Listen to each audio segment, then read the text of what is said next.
Ladies and gentlemen, welcome to Call Christopher Livingston Eubank.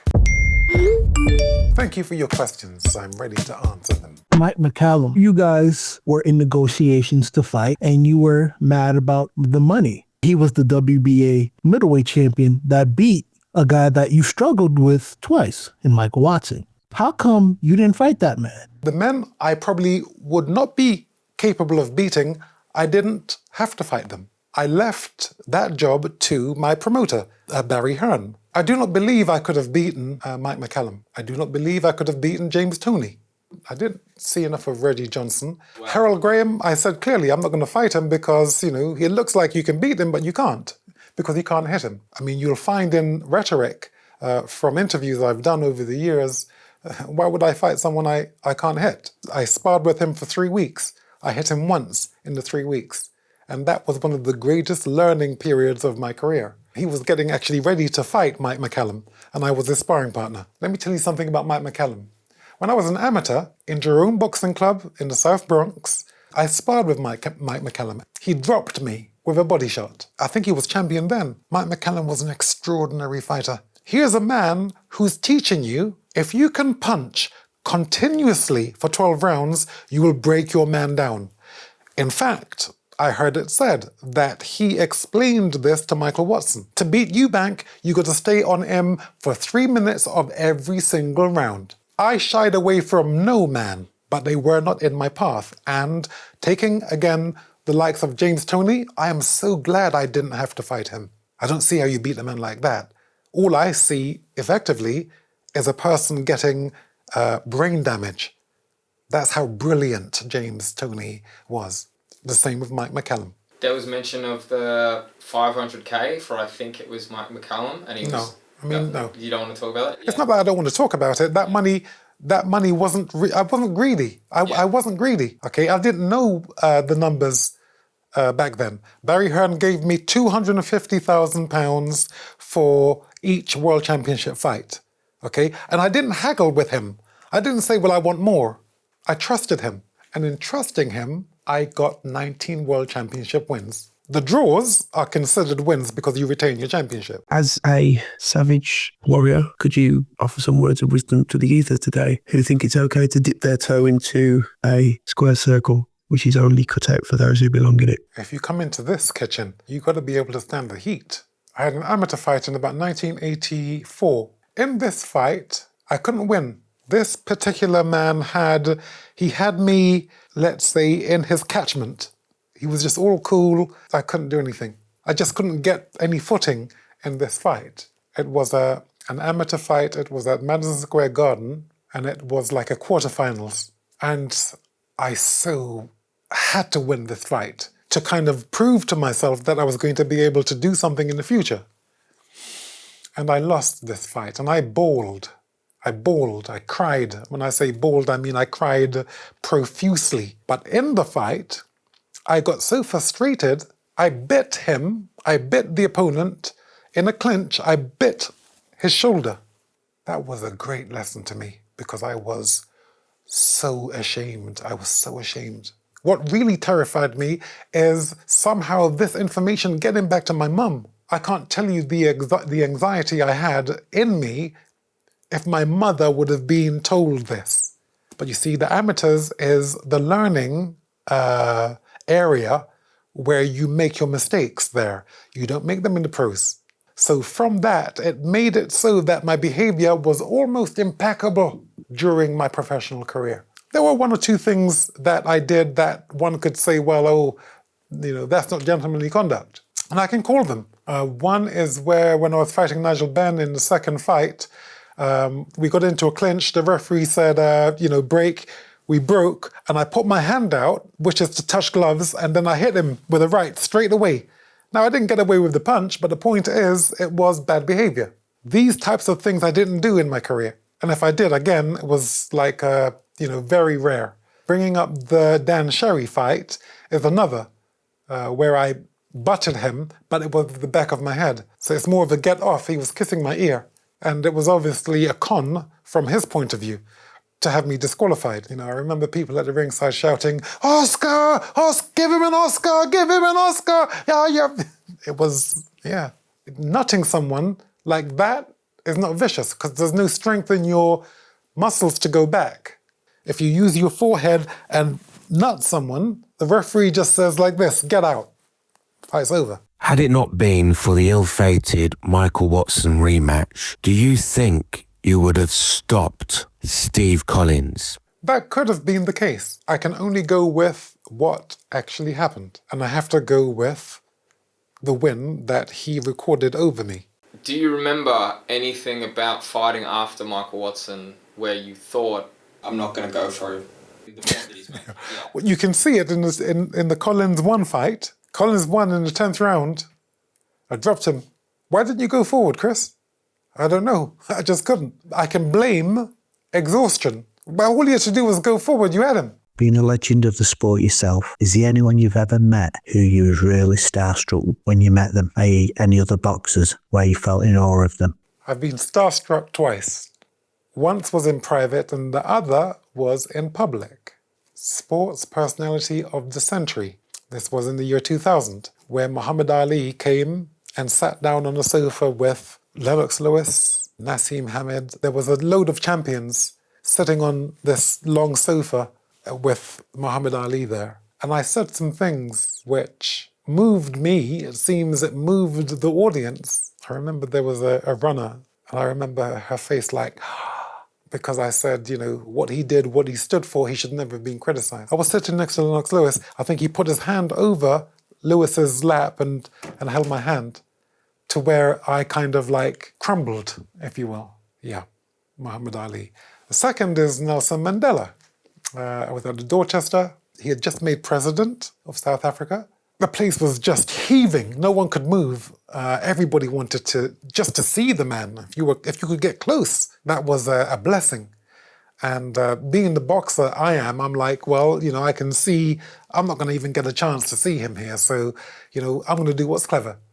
I'm going to ask. This lady's name was Cheryl, and she was the first lady of the High Commission. I asked her whether she could get an autograph for me, and she said yes. So long story short, I went up to my room, woke up in the morning. Obviously at that time I had hair, so I was in the mirror, I had showered, and I was in the mirror, I had combed my hair and I was now patting it into position, and there was a knock on the door, 7:45 in the morning. I opened the door, having forgotten about what I had asked. This lady, Cheryl, she said, here, as she gave me this brown card, and it had written on it, to an outstanding and dynamic sportsman, M. Mandela. Yes, it's in my vault. That's right. Now, if that's not wow enough, she said, he'll meet you in 15 minutes in, I think it was like suite 715. Okay. All right, let me, I'll get dressed. 15 minutes, Mandela, I'll get... So I'm in the bathroom and then I got my clothes on. At that time, you didn't have camera phones. This was 1996. I had this Canon camera, a big Canon camera. Went up to the room and I'm like, wow. Wow, I'm walking up and down, I'm kind of pacing the room, the suite. And I thought, okay, now sit down and be cool. And this figure walked through the door, which was open.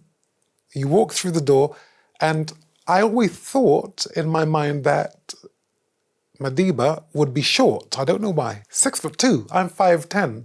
He walks through this door, towering. And I'm like, and before I can say anything, he says, oh, Chris, it's an honor to meet you. Now that is the mountain walking into the room and getting beneath the pebble that I was. So he showed me greatness in that one instance. And my response to him was, now that's why you're such a great man. That picture that was taken, I put on my best suit, which I still have to this day, my lucky suit. Okay. I was at Sun City in 1994, and you signed my shirt, and you were due to fight Dan Schwammer, which you beat, and you said it was you should have lost that fight, and it was one of your toughest fights. Dan was undefeated. That's right. And his only loss was to you. Would like your comments on that fight. Thank you very much for your question. Yes, Dan Schumer is how I've pronounced it in the past. Now, I don't know, it must have been 10 years ago or so. I contacted him. I don't know how I contacted him, but I apologized to him for him being robbed. There is no way I won that fight. I apologized. I may have even teared up because I understand what it feels like to be robbed. That was a real travesty. Because he beat me hands down. For you boxers out there, and I'm talking about the ones coming up now, we have to build a better standard of fighter. And this is how you do it, through truth. Dan Schumer, I looked at him. It seemed he had a pot belly, and maybe his shoulders was like this. I said, this is going to be embarrassing. This is exactly what happened in the fight. It was shameful. It was no contest because there's no way I was in front of him. Everything I did, he picked me off. I came in with all the looks, all the bravado, all the show, and he would just step back and crack, step back and crack, slip, crack.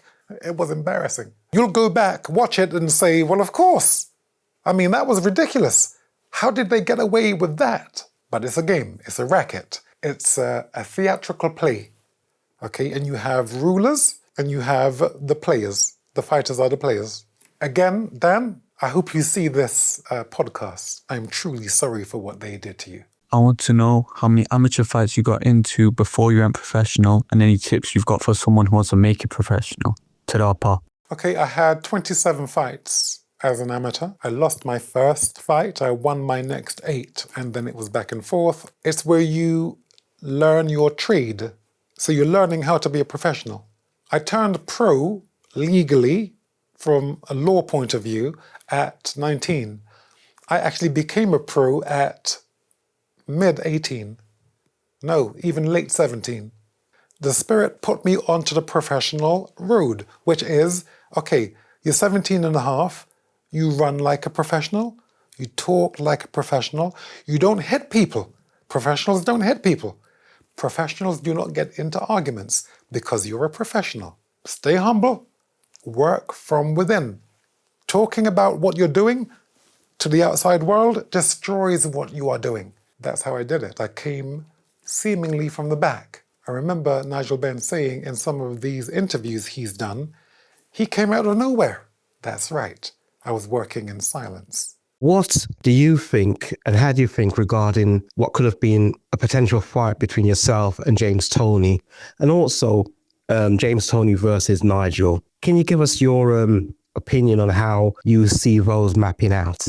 In straight terms, I'm grateful that he wasn't put in my path. He may have been asking for the fight, but I had a promoter, and I trusted the promoter. That was his job. Effectively, he was never in my purview. You see, when you're a world champion, other world champions cannot be contender for your championship. If I was a contender, then I may have had to go his route. It means I would have to unify or ask for a unification fight. I was always brave. I was never stupid. James Toney has to be one of the greatest middleweights of all time. In his prime, whew. What do you think would have happened if Toney and Nigel fought? James Toney, he blows everyone away. But Nigel had in him dynamite, that punching power. But to take out James Toney, no. You couldn't hit him. But if you could hit him, he'd be like, in my view, ooh, please hit me again. This guy was an absolute tank. I am grateful. The powers that be made it so that I didn't have to contest against him. With the way boxing is now, do you think you and Nigel Benn could get back in the ring again? Why would I go back and give him another chance? I'm king. There isn't enough money on earth for me to actually accept that money to go and give him a chance. To what? To lose my position as king? Why would I do that? That would make me a madman. In that Benn fight, you saw what I went through. That made me king. I fought Michael Watson, and coming through that impossible fight, again, it quantified that I was king. You get one chance. You could not offer me trillions to give up my position. Do you think Nigel would say yes to that? Oh yeah, Nigel has been foaming at the mouth since he lost. You do not get a second chance to make a first impression. Could you tell us a story of when you told Eddie Hearn he must have Barry McGuigan commentate on Eubank Jr.'s fight, please? This is a lie. Very rarely have I spoken to this character. I don't speak to potty mouths. This man has called me a liar, said that I didn't really want to fight for my son with GGG. This is a lie. Keep on pushing, Mr. Promoter. I know things that you'd never want to actually get out, and I'm going to actually put it on you right now. Unless you repent. If you're being a crook, go the other way. If you're being a liar, go the other way. If you're being a cheat, go the other way. If you're being dishonest, go the other way. I've heard through the grapevine that this person tells people in high places that I've lost my mind. Oh, don't listen to him. Whoever you've told not to listen to me, I would ask those people this. Have you ever heard me lie? Not have you been told that I've lied. What have you actually heard? I built Matchroom. People say, well, hold on a minute, it was Barry. Barry needed a fighter. Sky back in 1994 wanted Eubank. Pay-per-view wasn't born yet. Box office, who was the star? Him, yeah. What was the reason you started fighting in the first place, and how did it feel to take your first loss? My first loss in the amateurs was my first fight. If anything, it encouraged me. What inspired me was to get the respect from my brothers.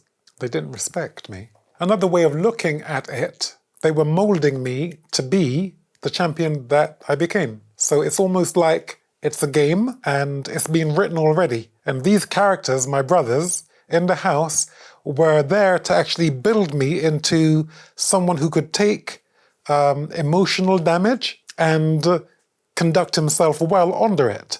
Someone who could deal with a lot of pain and not be disheveled by it. They built me, my brothers.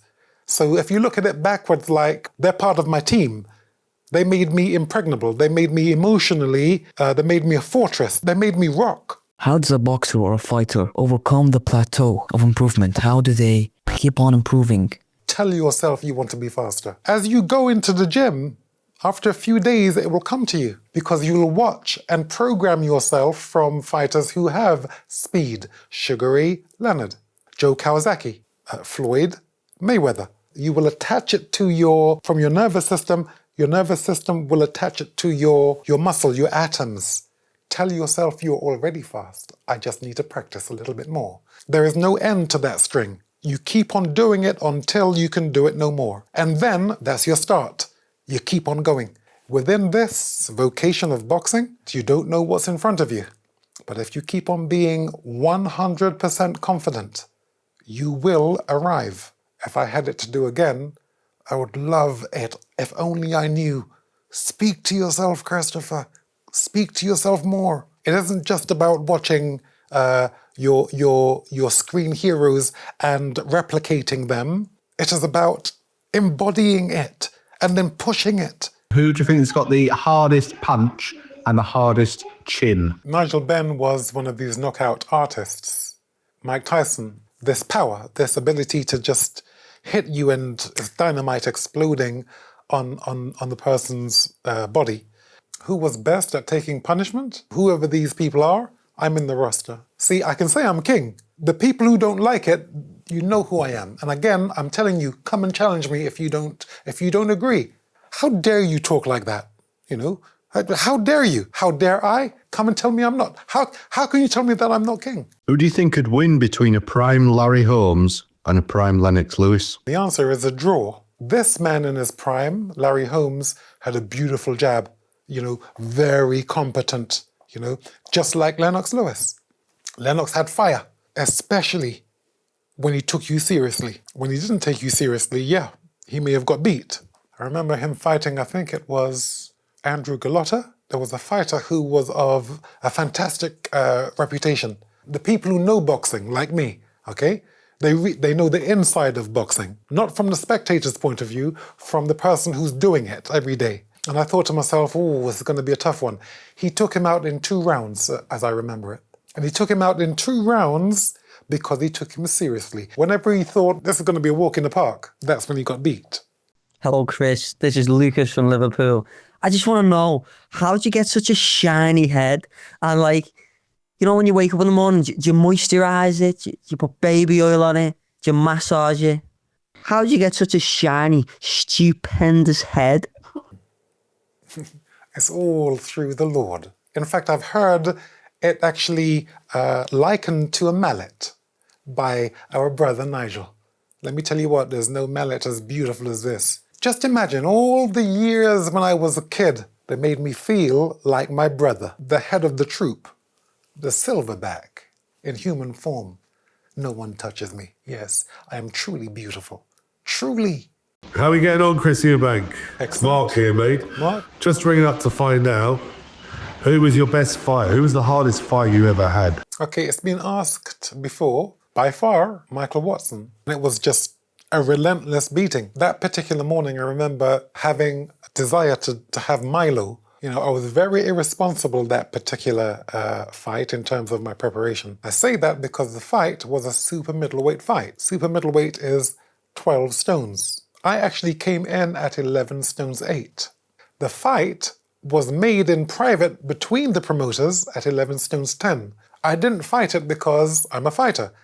And being a young fighter at that time, I was like, well, I don't care what weight it is, because we're always just trying to show that we are not afraid of anything. I got punished beyond explanation. And the thing about life is, whatever you do here echoes into eternity. You gotta win. You gotta win. And when you do win, you become king. Well, the people know who's king. I mean, they look at privileged kings. They look at honorary kings. The real kings are the gladiators. Hello, Mr. Eubank. My question is for you. Do you have any superstitions? For example, if you had any before stepping into the ring or seconds before fighting your opponents, or superstitions in day-to-day life that you still do to this day? Thank you. No. I am brilliant. I'm simply the best. Listen to how you talk to yourself. This fortress, this fortitude, this integrity cannot be negotiated with, and it cannot be strained. I don't understand thievery. I don't understand liars. And I don't talk to liars. I don't mention their names. I try not to anyway. Another word for someone who rides on the back of the strong is parasite. I want you to be aware. You are being watched now. Obviously, Joe Calzaghe has a famous, pretty 10/10 film on Amazon Prime.